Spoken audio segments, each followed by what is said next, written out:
lo que yo busco son números, datos que me permiten determinar en qué voy a invertir y cuánto voy a invertir. ¿Cuáles son los costos de operación? ¿Cuánto gasto en mano de obra? ¿Cuánto gasto en insumo? ¿Cuánto gasto en arriendo? Todo lo que sea que voy a gastar, ¿no es cierto? Lo voy a averiguar. Determino el qué y el cuándo. En los ingresos, cuántas unidades voy a vender y cuánto voy a cobrar por cada unidad. Y con todos esos datos, calculo la rentabilidad a través del VAR, el TIR y el PRI. En todas las etapas hago exactamente lo mismo. Lo que cambia es la fuente de información. En la etapa de perfil, ahí decíamos que era información de uso común. ¿Qué significa información de uso común? ¿Se acuerdan?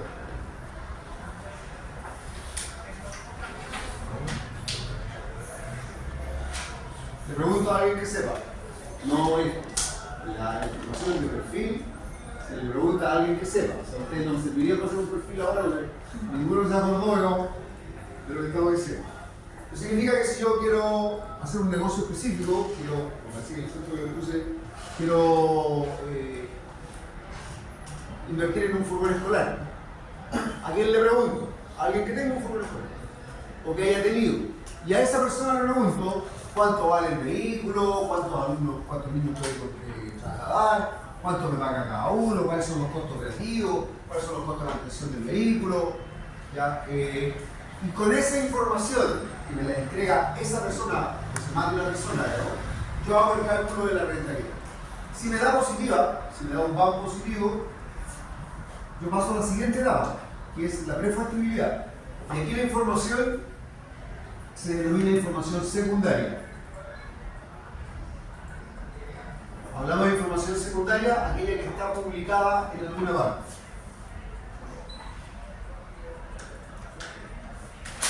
Significa que me meto hoy día a internet, ¿no es cierto?, a buscar, a ver si hay algunos alumnos que hayan hecho alguna tesis relacionada con ese proyecto, si hay algún estudio del Ministerio de Educación o del Ministerio de Transporte que hable del tema o que me entregue algunas cifras, algunas luces respecto del tema.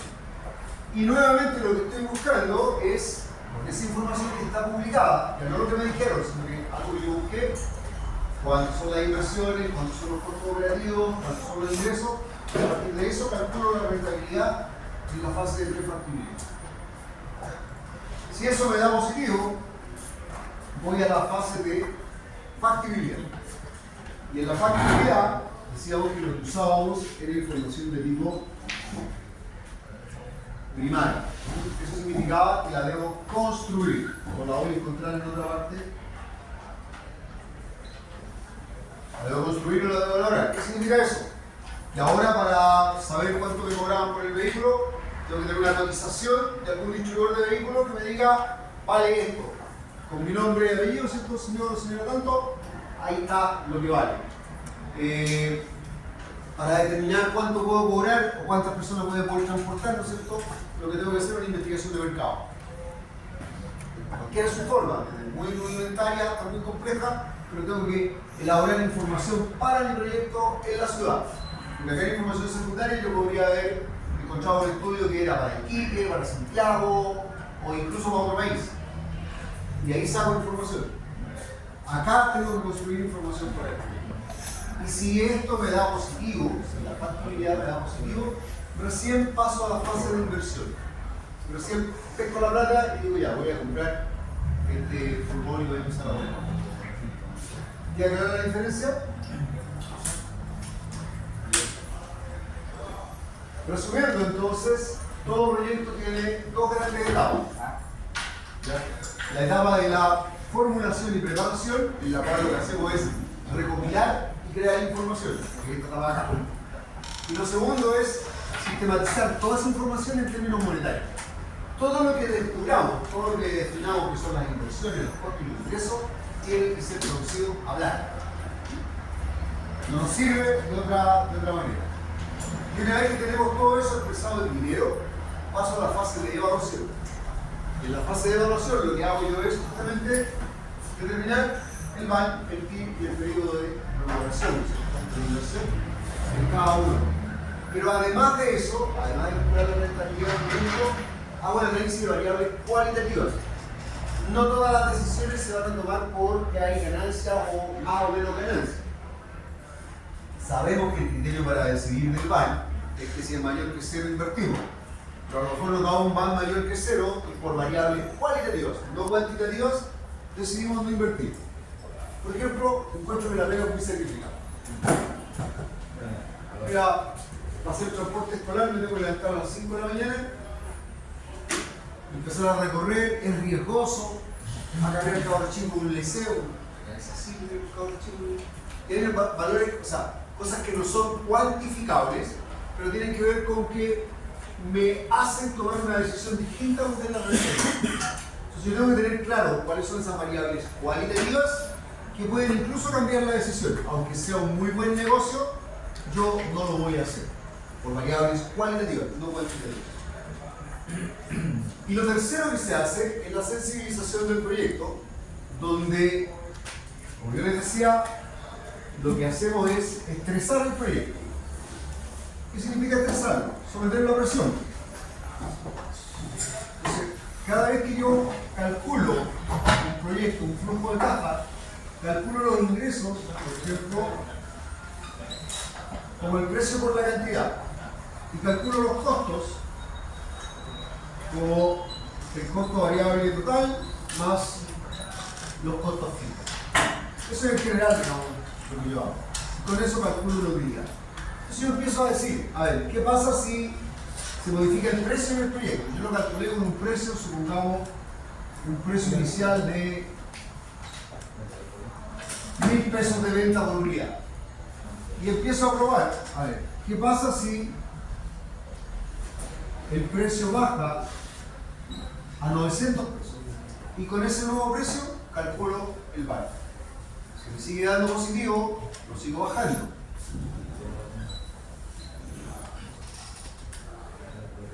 Hacer el cuento fácil, digamos que a 800 pesos me da un valor igual a 0. Y yo digo, entonces con menos de 800 pesos el proyecto no es rentable. ¿Qué digo entonces? El proyecto tiene una sensibilidad al precio de 200 pesos a la baja. Entonces lo que estoy diciendo es que si el precio que yo estimé baja 200 pesos, el proyecto deja de ser rentable. Eso es la sensibilidad. Ahora, siempre la sensibilidad le voy cambiando un solo dato. Suponte que después yo digo, mira, el costo variable unitario, supongamos que el costo variable unitario es de 250 pesos la unidad. Cuando hago el análisis de sensibilidad de los costos, yo lo que hago es empiezo a subir los costos. ¿Qué pasa si el costo variable unitario me sube a 300? Pero lo hago con el precio original, lo hago con el precio de 1000. Voy variando siempre de a una sola variable, para la redundancia. ¿Por qué? Porque si yo lo vuelvo esto a 1000, el proyecto con la baja de 200 ya era negativo. Por lo tanto, que le aumente un peso el costo, me va a seguir dando negativo. Entonces lo que tengo que ver es qué tan sensible es a la baja, al aumento de los costos. En el caso del transporte escolar, ya sabemos que hoy día, por ejemplo, la situación del transporte escolar es reconfigurable. Porque hay uno de esos costos, el principal, que se le acaba de disparar, prácticamente en un 40-50%. El petróleo está subiendo como 500 pesos por litro. O subió, no, sube mañana. Y probablemente si yo calculo el negocio con ese nuevo precio, el proyecto me dé negativo. Voy a perder plata. Entonces, la idea es ir probando, pero siempre voy modificando una sola cosa. Si estoy probando la sensibilidad del precio, modifico el precio y tengo los costos. Si estoy haciendo la sensibilidad de los costos, vuelvo al precio original y solo modifico los costos. Y ahí veo cuánto puede subir el costo antes de que el proyecto deje de ser rentable. ¿Se entiende lo que es? En teoría, esto lo vamos a ver en número, el análisis de sensibilidad. Vale.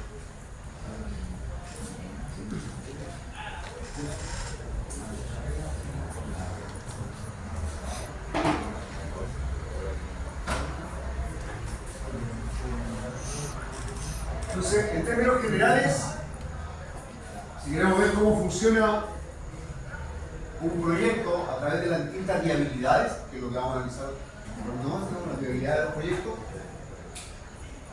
lo primero, o las primeras etapas, tienen que ver con la formulación y preparación. Durante esa etapa de formulación y preparación, lo que hago es obtener y crear la información que necesito respecto a los costos, cuáles son mis costos, en qué voy a gastar, cómo voy a manejarme, cómo funciona el negocio. Y con esos datos construyo el flujo de caja. Una vez que está construido el flujo de caja, procedo a la evaluación. Y la evaluación es lo que yo le había mencionado recién.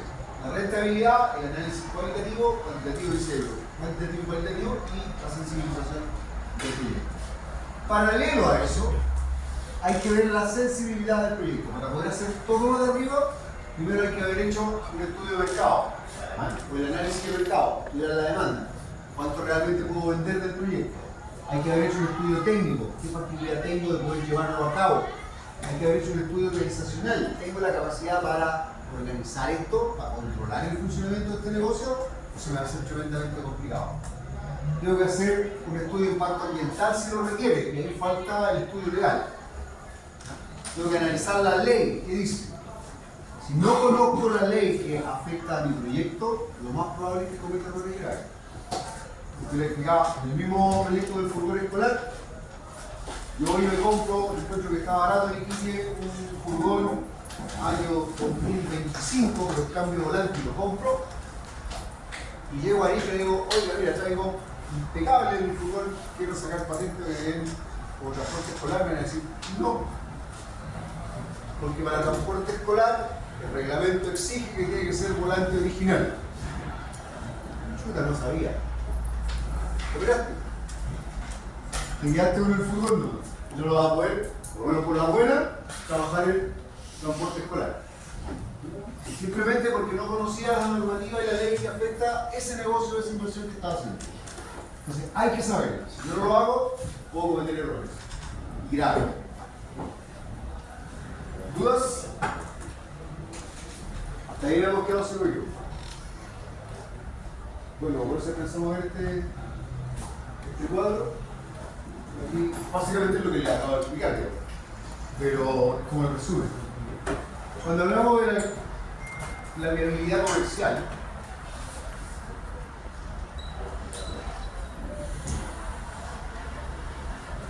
lo que hacemos cuando hacemos el análisis de la viabilidad comercial es determinar cuántas personas están interesadas en comprar nuestra idea, nuestro proyecto.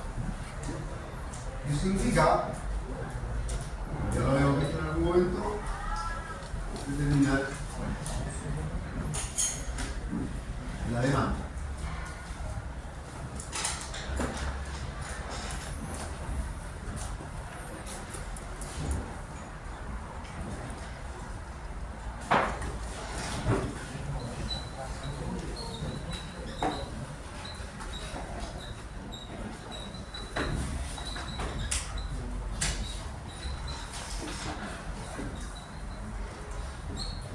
Y ahí surge la primera pregunta: ¿cómo miércoles voy a determinar la demanda? Hay varios métodos. ¿Iteración? Es más para cálculo que para la lógica. Porque lo primero que tengo que hacer para identificar la demanda es identificar mis clientes. ¿Clientes potenciales? Los clientes potenciales.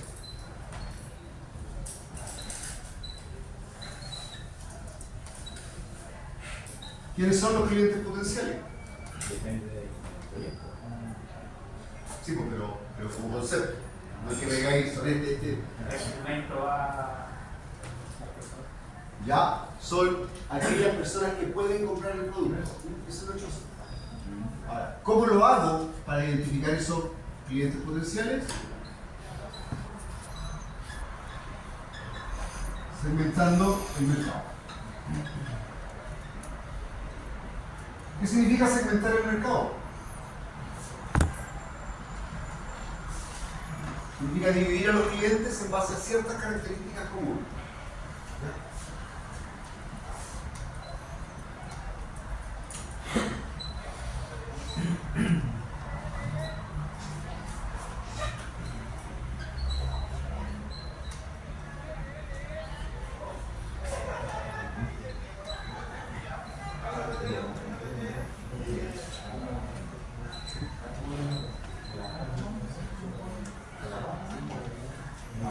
¿cuáles son esos criterios? Los básicos.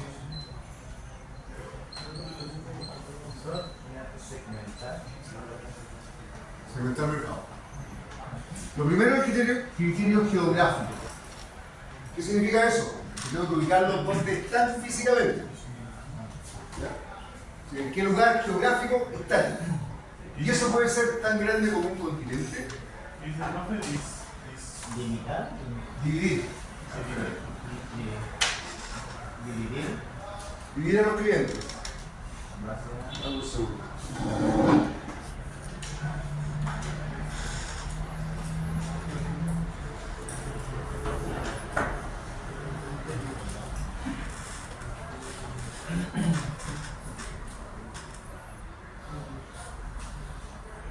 Estoy haciendo sufrir por las putas. Criterios comunes. O sea, crítica, ¿cierto? Criterios.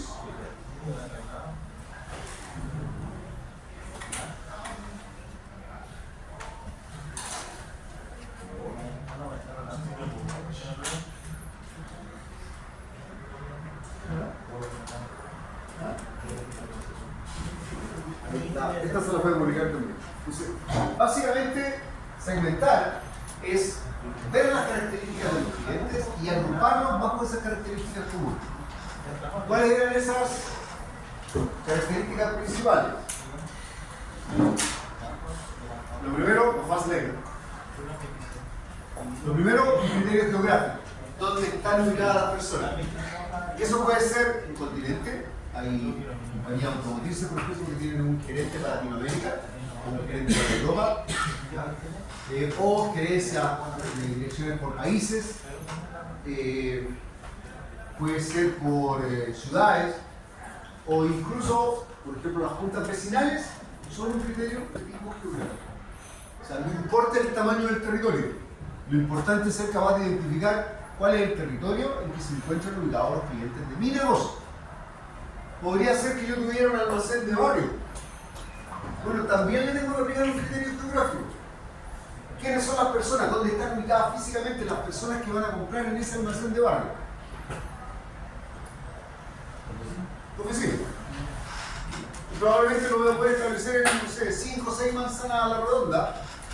Y ahí están, o sea, ese es el territorio donde se mueve el negocio. La gente no camina más para ir a comprar un almacén de barrio. 3, 4 cuadras, con suerte.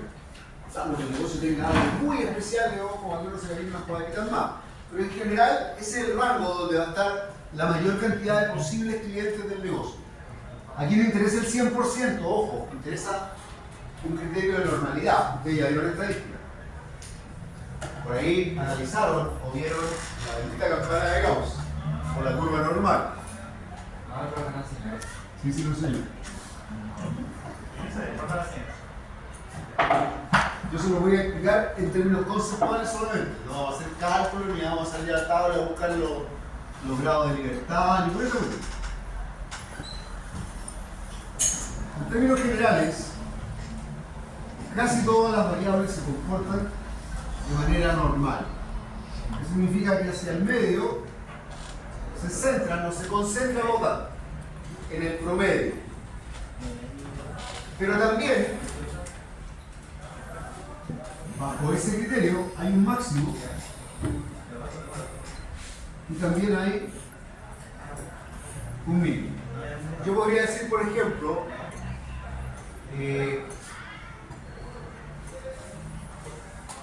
estamos hablando de, supongamos para el ejemplo que estamos poniendo, el mínimo son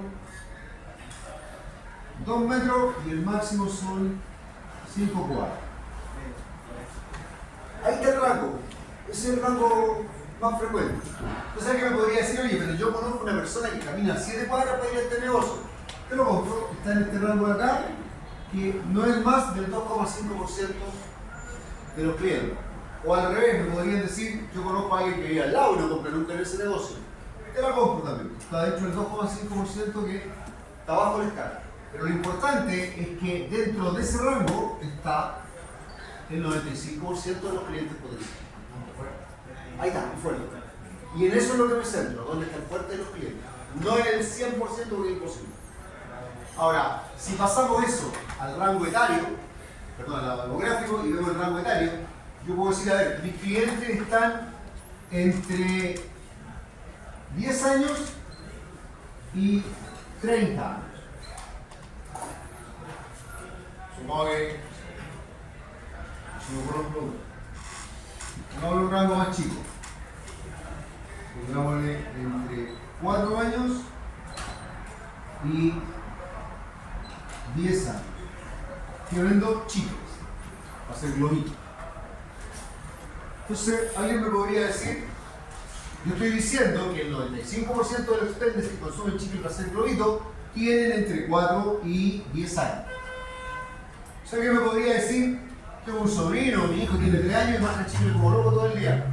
Ok, pero no es el común.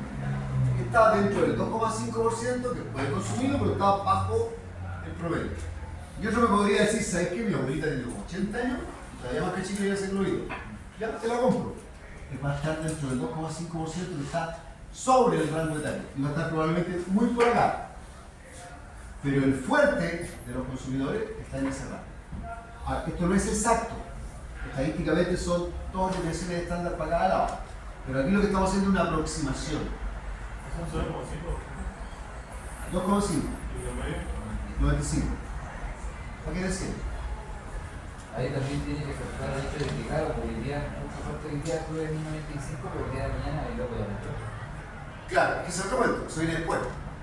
Aquí lo que va a hacer, está correcto lo que plantea, pero lo que estamos haciendo acá es determinar los clientes potenciales, la cantidad máxima de personas que podrían llegar a comprar el producto. ¿Ya? Entonces, estamos pasando a la segunda parte, que es la demográfica. Y ahí lo que evalúo es, como dice ahí, la edad, el género, la educación, el nivel de ingreso, el estado civil, ¿ya? O la profesión o la ocupación que tiene la persona. ¿Por qué? Porque esos elementos cambian los hábitos de consumo. Las personas no consumen lo mismo en todas sus edades. Una persona de 70 años tiene necesidades distintas que una persona de 15 años. Por lo tanto, los productos que le sirven son diferentes. Si yo logro identificar cuáles son las cosas que quiere, o sea, perdón, cuáles son el grupo etario de las personas que pueden consumir mi producto, se va a hacer mucho más fácil segmentar. El género también cambia el consumo. No consume lo mismo que los masculinos que género femenino.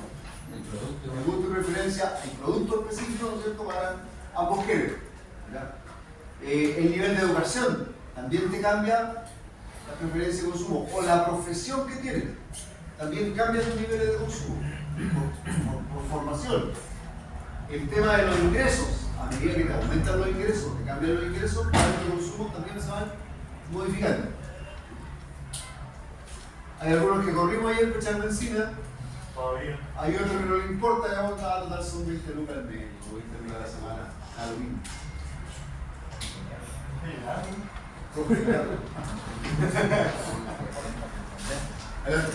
Los hábitos de consumo, o sea, el estado civil, créeme que te cambia los hábitos de consumo.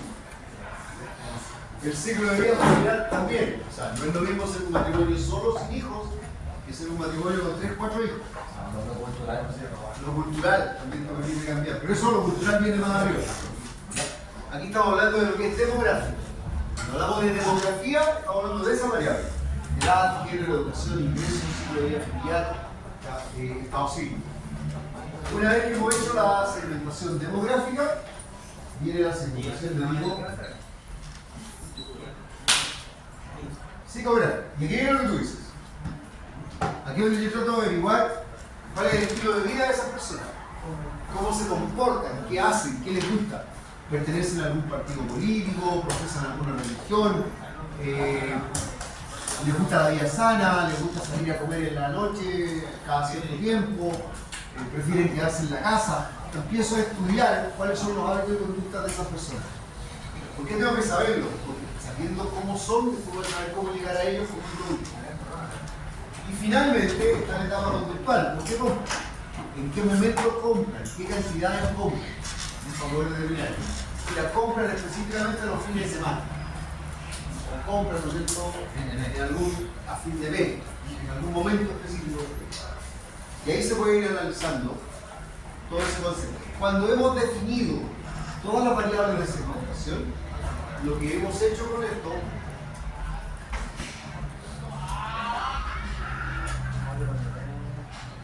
se denomina el perfil del cliente.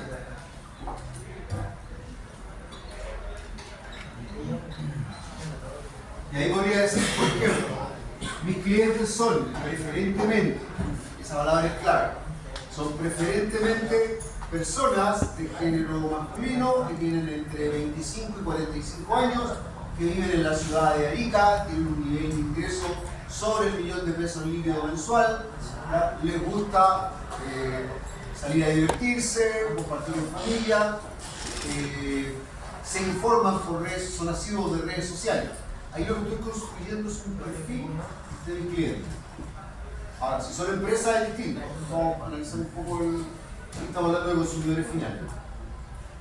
¿Por qué necesito saber esto? Porque después necesito saber cuántos son. ¿Queda claro eso? Ahora, ¿cuáles son los principales requisitos para poder establecer y buscar un segmento?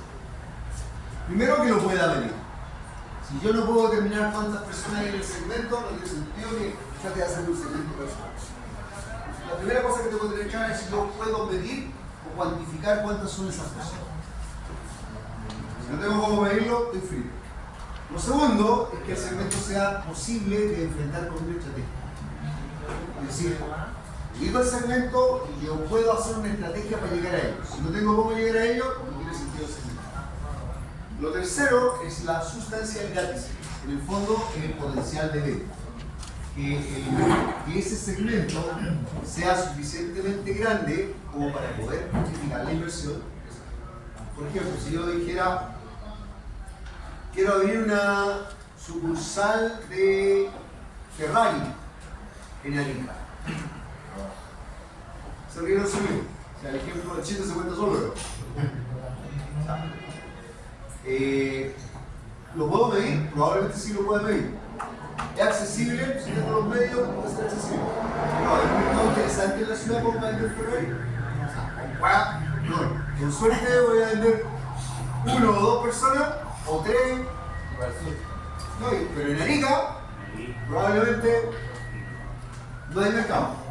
Cumple todas las condiciones, pero no es lo suficientemente grande. Y lo otro, yo siempre lo ejemplo como el extremo. ¿Se entiende? Claro. Y la última condición es que los segmentos se puedan abordar con estrategias distintas. Si yo puedo hacer una estrategia distinta para cada segmento, vale la pena tener un segmento. Si no puedo separar la distribución o no puedo separar la estrategia de precio, no me conviene separar de los segmentos. ¿Por qué? Voy a vender yogur. Yo voy a hacer un segmento con los sabores, un segmento para frutilla, un segmento para vainilla. ¿Voy a poner distinto? No. ¿Voy a distribuirlo de manera distinta? No. ¿Voy a hacer publicidad diferente? No. No hagáis diferente. Déjalo como un solo segmento, los yogures, de ciertas condiciones. Esa es un poco la idea. Si se cumplen esos 4 requisitos, vamos a tener un segmento bien hecho. Ahora, ¿por qué es importante segmentar? Básicamente lo que me permite enfocar mi esfuerzo, me permite definir, ¿cierto?, a dónde quiero llegar. Ese es el grupo de personas, estas son las características de esas personas, y por lo tanto yo me enfoco solo en ellos y el resto lo dejo de lado. No voy a disparar con escopeta y a la bandada, sino que voy a disparar virtual a ese grupo de personas. Si yo sé quiénes son y sé su gusto y preferencia, tengo mejores condiciones de poder satisfacer sus necesidades. Y eso va a generar una mejor relación entre el cliente y la empresa. Además, en marketing en general hay 2 grandes conceptos. El primero, y el que estamos viendo, es segmentar.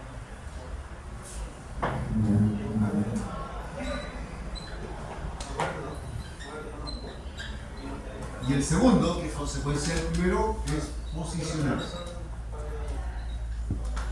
Y posicionarse es ocupar un lugar en la mente del consumidor.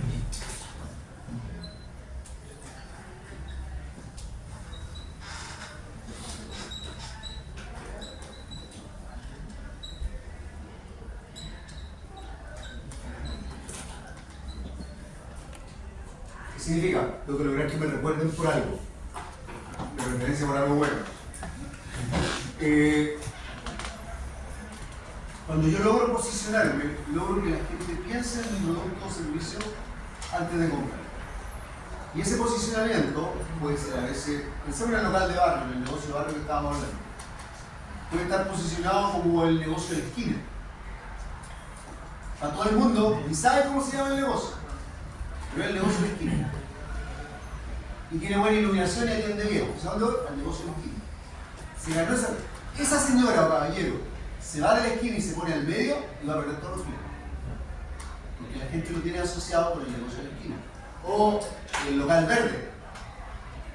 Le dio un color que es llamativo y la gente lo asoció. No, anda el local verde, se está ahí ni siquiera está en la esquina, está por ahí en algún. Si a esa persona le cambia el color al local, pues no. Por eso que es importante tener claro, saber cómo estamos posicionados en la mente del consumidor, cómo nos ven, qué piensan de nosotros. Sería como cambiar de nombre de empresa a 3 veces en el año. Nadie te va a poder seguir el ritmo. ¿Ya? Por tanto, la idea es buscar un grupo de clientes y ganar una posición en el mercado. Hay muchas formas de ganar. Se puede hacer una estrategia para posicionarse en el mercado. Si yo tengo un taller mecánico, ¿cómo podría posicionar? ¿Cómo me gustaría que me dieran los clientes? Lo primero que tengo que definir. ¿Cuáles son las variables que con las cuales me gustaría ser reconocido? Buen mecánico. Buen mecánico, ya. ¿Pero qué es lo que es ser un buen mecánico? Bueno, bonito, barato. ¿Ya tenéis dos no? Ahí hay que definir cómo quiero ser visto. Porque cuando yo hablo de calidad, por ejemplo, calidad es un concepto muy etéreo. ¿Qué es lo que es la calidad para uno? Es muy distinto a lo que es la calidad para el otro. Es que igual si quería buen rápido puede ser para que Pero mira, el concepto de calidad para un taxi colectivo es muy distinto al concepto de calidad al dueño de un Mercedes-Benz del año 2026. La palabra es la misma, pero ¿qué entendemos por calidad? Calidad es lo que espera el cliente. Resulta que si yo le quiero dar la calidad del Mercedes al auto, al colectivo, no le sirve, ni siquiera la quiere. Y al revés, si yo le quiero dar la calidad del colectivo al Mercedes, tampoco lo va a querer. Los dos van a arrancar. Entonces, no basta con decir calidad, tengo que definir qué entiendo por calidad. Y eso se define con parámetros, con variables que yo diga, esto es para mí la calidad. ¿Por qué defino que la calidad de mi servicio es buena? ¿Con qué cumplo para decir que soy bueno? Y ahí tengo que definir, ¿no es cierto?, algunos conceptos como eficacia. Ya, pero a ver. Seguimos medio lento. Y hay que ser más práctico. Por ejemplo, tiempo de entrega. ¿Cuánto me demoro en entregar un vehículo en promedio? O en diagnosticarlo. Es que aquí en el taller no nos demoramos más de 3 horas o 4 horas en diagnosticar la falla. Y eso va a ser para nosotros un parámetro de calidad. Y vamos a luchar por ese parámetro de calidad. Entró el auto, lo aceptamos mínimo 8 horas para tener el diagnóstico completo. Puede ser normas del presupuesto, un presupuesto estandarizado, ¿no es cierto?, que incluya todas las variables, que no venga con sorpresas para el cliente. La atención, la calidad de la atención. ¿Cómo entiendo la calidad de la atención? ¿Qué es lo que es una buena calidad de atención? El seguimiento, la integración del cliente, La forma en que lo recibo. el servicio por venta. ¿Qué es un buen recibimiento? Pesado. Pero son las cosas que hay que definirse a la hora de la práctica. Una cosa es hablarlo en la academia, donde digo, no, quiero dar la mejor calidad, pero ¿qué es la mejor calidad? ¿Cómo la voy a plasmar a la hora que llegue un cliente? Una buena llegada, Un buen recibimiento. ¿Qué es un buen recibimiento? Buena presentación. Higiene, limpieza, orden. ¿Ya? El taller limpio. Depende de mi segmento de mercado, vamos sacando afichitos medio raros, como ustedes decían, ¿no es cierto?, que son Era cuarto. de las que se le caía el carnet, pero pesado. Pero si yo apunto a un segmento, en algún segmento puede que esa cuestión venda. El letrero de la cuarta, como dice tu compañero. Porque está de acuerdo a la necesidad del segmento. Va a ser bien visto. Pero si a una señora que llega con el Mercedes del año, tú le mostrás ahí en el taller y ve una foto de una mina ahí. Baja. Ordinario. Ni siquiera hace clase media. Y se va a ir. Porque prácticamente le va a dar miedo. O sea, hay un tema de confianza, de diseñar mi producto, en este caso un taller mecánico, de acuerdo al segmento del mercado que yo estoy apuntando. Si mis segmentos son colectiveros, tienen ciertos hábitos, ciertas cosas, ciertas preferencias, ciertas necesidades, yo voy a tratar de satisfacer. Si los míos son autos más modernos, particulares o de ciertas marcas específicas, tengo otras necesidades distintas. Y no es ni bueno ni malo ninguna de las dos cosas, son diferentes. Buscan necesidades diferentes. Entonces, cuando yo logro identificar cuál es el segmento del mercado que estoy apuntando, tengo que desarrollar aquellas variables que me permitan posicionarme. En general, a ver, para el taxista o para el colectivero, ¿qué es lo que le interesa? ¿Solo la plata? Y que el auto funcione. Que el auto funcione lo más rápido posible y lo más barato posible. Precio bajo, repuestos originales o alternativos. Pero general alternativo. Yo tengo que tener eso para lograr posicionarme en la mente. Pero la persona que tiene el Mercedes, además que lo puede hacer en cualquier taller, pero busca cosas distintas. ¿Busca repuestos alternativos? No. O sea, por bajo el criterio de normalidad, el 95% de la gente que tiene un Mercedes del año no va a buscar un repuesto alternativo. Puede haber alguno que sí, pero caemos de nuevo en el concepto que explicaba hace un rato. Entonces, hay que tener muy claro qué es, cuál es el segmento al que voy a llegar, cuáles son las formas de posicionar, qué valora. Entonces ya decíamos, definir calidad, tiempo de entrega, la forma de recepción, la trazabilidad de lo que estoy haciendo, la claridad de lo que estoy entregando. Típico que uno llega a un mecánico, ¿no es cierto? Y te pueden hacer cualquier cosa solamente de mecánico. Y el auto sale con el mismo problema.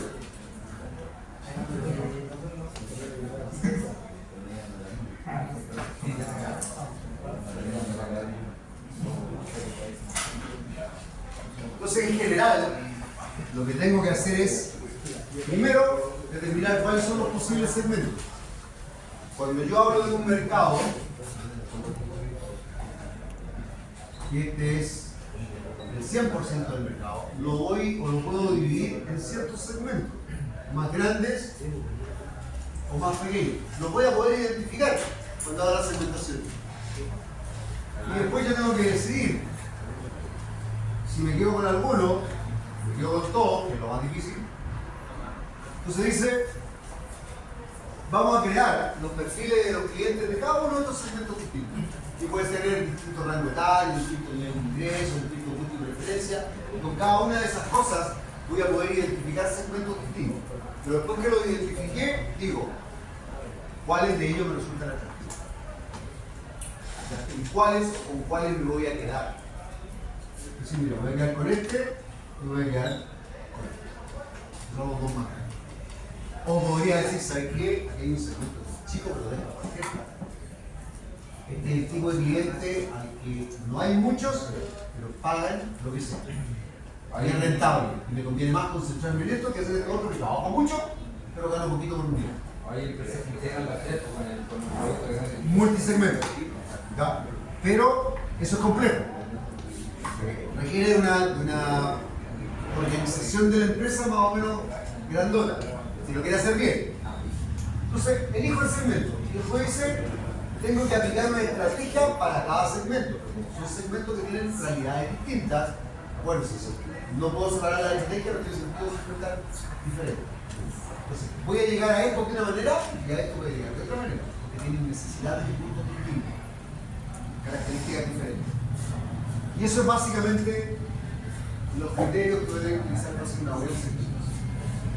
Ahora que ya sé cómo son, les voy a mostrar ahora algo que es antiguo. No lo quise actualizar. actualizar acá en la diapo, porque actualizarlo hace que tengan trabajo. Aquí está la idea de lo que vamos a hacer. Ahora que ya sé quiénes son, yo tengo que tratar de determinar ¿cuántos son? Pero alguien ya lo hizo la pega, no fue la IVA. En Chile existe la clasificación de nivel socioeconómico, que es conocida a ver, C1, C2, más todo lo que dice. Esa clasificación, lo que hicieron, eso se aplica solo en Chile, ya lo están copiando en algunos países porque están mal. Entonces, ¿qué es lo que dice? Te definió las características de cada segmento socioeconómico.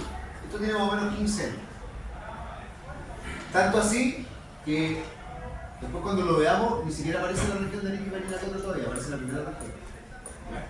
Pero eso se actualiza, se ha ido actualizando frecuentemente, lo que hay que hacer después para el trabajo, el nivel espía, hacer el seguimiento del mercado, actualizarlo, que hoy día se lo va a hacer ahí en Chile. ¿Qué dijeron esto? Lo hicieron la pega y dijeron, mira, en el segmento ABC1, el ingreso promedio de las personas es de 6.400.000. Hoy día es más, son como 10 pares. Entonces, si yo quiero llegar a ese segmento, ¿quiénes son? Son profesionales universitarios, en general. 99% son universitarios. 30% de ellos tienen cursos de posgrado. Ese es el nivel de educación. Después, ocupación. 100% de ellos son directivos o profesionales de alto nivel. En esos años, el sistema de salud, el 89% de ellos tenía pizarra. Por lo tanto, la diferencia es el sistema público. Tarjetas de crédito, el 92% tenía acceso a tarjetas de crédito. Estamos hablando de años atrás, hoy día eso ha cambiado porque en Chile es uno de los pocos países que está prácticamente digitalizada la plata. Son pocas las partes donde uno va al almacén de la esquina a comprar el pan y lo va a ver con la tarjeta de débito o de crédito. Acá en Chile ya se hizo. Tenencia de vehículos particulares, el 78% tiene un vehículo particular. Estamos hablando de 20 años atrás, por ahí, hoy día, podría decir que el 90-95%. Y en ese segmento, el que no tiene auto, es porque no quiere tener auto. Porque no quiere pagar taxi, porque le alcanza la plata para moverse y que lo lleve. Pero no le interesa que vamos a tener su automóvil. O lo tiene arrendado y lo cambia cada 2 meses, 3 meses. No nivel de precio. En ese tiempo, la telefonía móvil, el 89% tenía un celular con contrato. Hoy día, eso no entiendo. Entonces, si yo logro determinar cuál es el nivel de ingreso entre las variables demográficas, lo voy a posicionar acá. Y ya me definieron todas las características al otro lado. Ahora, en el otro extremo, en el segmento E, que es el más pobre, en esos años el nivel de ingreso por hogar era de 324. Hoy el mínimo son 500 y algo. En educación, la mayoría de ellos, 54%, no iba más allá de la enseñanza básica. En la ocupación, 98% trabaja en un oficio sin requisito de educación formal y calificado. Estamos hablando de personas que son cargadores, a lo mejor reponedores de supermercados, no requieren de una formación. Todos hemos hecho la pega de reponedores de supermercados en su momento, todos hemos sido cargadores en algún minuto. Pero a la medida que vais sacando, educándote más, seguro que eso va cambiando. La educación es un motor de movilidad social. 95% de ellos estaban en FONASA. Solo el 5% tenía acceso a tarjetas de crédito bancaria. 14% tenía vehículo particular y el que tenía vehículo particular, que lo dice ahí, era un vehículo de trabajo. Un taxi, un colectivo o un fletero. 84% tenía celular con prepago y 8% con contrato. Entonces, con esta definición, si la actualizan en términos de ingreso y de las preferencias que han ido cambiando también, se van a encontrar con que al definir el rango de ingresos, que es necesario para comprar su producto, automáticamente se les define todas las demás características. Le hicieron la venta. Ahora, eso es para caracterizar. Para contarlos, también está hecha la pega. También está desactualizada. Esta es la pega de que se ustedes. Y en algún momento nos dijeron, este es el nivel socioeconómico por hogar, cómo se distribuían por región. Entonces nos dijeron, mira, en la primera región, que era Arica y Iquique en ese tiempo, solo el 6,6% era BC1, el 17,5% era C2, el 26,1% era C3. Y ahí yo puedo ir determinando cuántos son. ¿Qué necesito saber para poder determinar cuál es mi segmento del mercado? La cantidad de personas que hay en mi segmento del mercado. Primero, conocer mi producto y definir a qué segmento va a llegar. Este es un segmento de acuerdo a mi ingreso, C1, C2, C3, que lo hicimos en la parte anterior. Y ahora decimos, a ver, yo lo quiero hacer en Arica, mi segmento es C2. Pero si mi segmento es C2, implica que el 17,5% de la población está en ese rango. Yo tendría que preguntarme cuánto es la población de Arica. Te digo, hoy día no somos 220.000, pero somos 200.000 personas, 220.000 y algo. Y ahí yo puedo definir la cantidad de personas que pertenecen al segmento 0. Y lo cuantifiqué. Ahora, esos son todos los que cumplen con el requisito de ingreso. A eso tendríamos que agregar, esto es ingreso. Pero tengo un requisito de edad. Voy al INE y digo, a ver, yo definí en la segmentación de mercado que mis clientes tenían entre 25 y 35 años. Y busco cuántas personas, qué porcentaje de la población tiene entre 25 y 35 años. Y yo intentemos, supongamos que hay un 20% que tiene ese nivel de edad. Y con esos dos datos, o tres, ya puedo construir o determinar mi mercado potencial. Porque yo digo, yo tengo en Arica 200.000 personas, de las cuales el 17,5 cumplen con el rango etario, pero de ese 17,5 que es toda la población, solo el 20% cumple con la edad, cumple con el ingreso, cumple con la edad. Por lo tanto, ¿van a ser cuánto dinero? 7.000 personas en mi mercado potencial en esa zona. Y logré cuantificarla rápido. Pero ojo, estas 7.000 personas son todos los que reúnen el requisito para comprar. Eso significa que todos vayan a comprar. Este es el mercado potencial, el máximo número de personas que a las que yo podría llegar a vender. ¿Qué necesito saber ahora para determinar mis ingresos? Los míos, porque están los ingresos de las personas. Pero recuerdo que el ingreso es igual a precio por cantidad. ¿Qué me falta? Me falta saber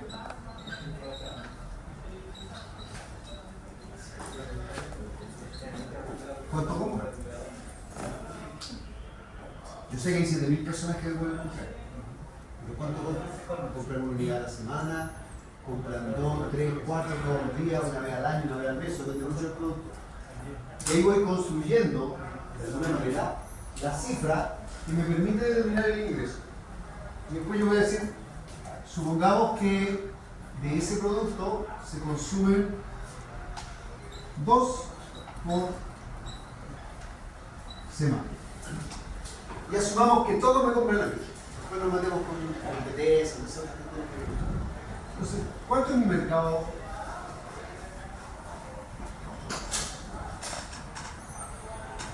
Potencial va a ser igual a los 7.000 que ya calculé por 2 por ¿cuántas semanas tiene el año?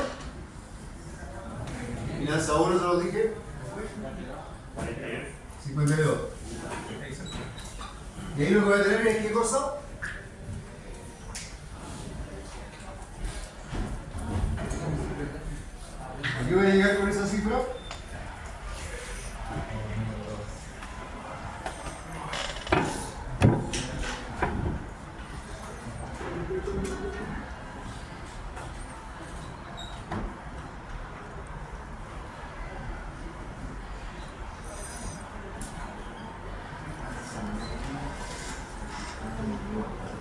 728.000 unidades al año.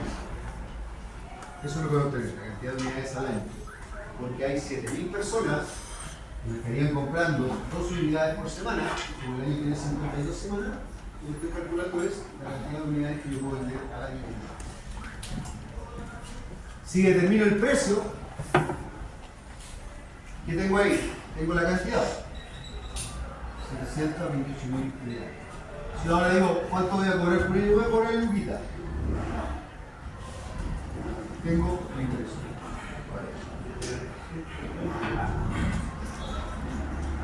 Traer año pasado, por ejemplo, con chicle, con los chicles todo el mundo.